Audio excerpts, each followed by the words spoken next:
Dona Priscila, bom dia, tá me ouvindo? Bom dia, tô ouvindo. Eu recebi ontem uma mensagem, viu? Que estaria acontecendo alguma coisa anormal na creche do Jardim Brasil. Algumas mães pediram para nossa reportagem se dirigir até a creche. Nossa reportagem foi até lá, não pode entrar e ninguém pode falar. Então a senhora fala comigo, né? O que está acontecendo na creche do Jardim Brasil?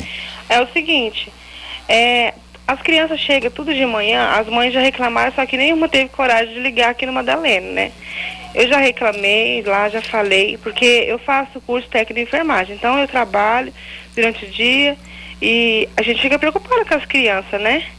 A gente chega lá, leva as crianças, sabe o que eles fazem? Coloca tudo no chão sentado, no chão frio, mesmo se tá frio, se tá calor, coloca tudo no chão sentado para esperar as outras crianças. Então, o meu filho já tá com começo de bronquite, as outras mães já saem reclamando, mas nenhuma teve coragem de falar ainda. Aí eu fui na escola, já falei, ela falou que é normal as crianças ficarem no chão. Eu acho que não é justo, né? Eu acho que não é possível que não tenha sei lá. Não é normal, não. Então, não é normal, não. Porque principalmente numa friagem, criança tem que... Agora, não custaria nada, né? Você ter dentro da escola aquelas placas emborrachadas, né? Para pôr a criança, porque é DVA, né? EVA, né? EVA. Então, simplesmente não é normal você... ficam sentadinhas no ladrilho?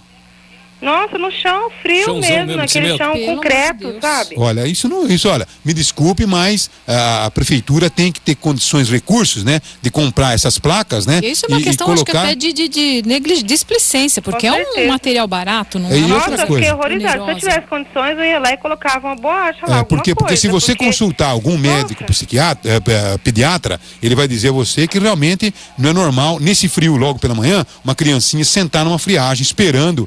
Quanto tempo fica sentadinha assim numa friagem, hein? Olha, eles colocam lá, as crianças começam a chegar às 7h30, né?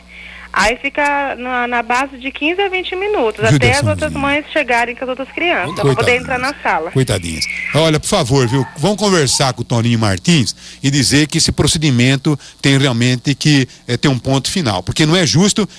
Se quiser, eu chamo um pediatra aqui e pergunto a ele se nesse frio colocar uma criancinha sentada no cimento frio, tá certo ou não? Se não é prejudicial à saúde.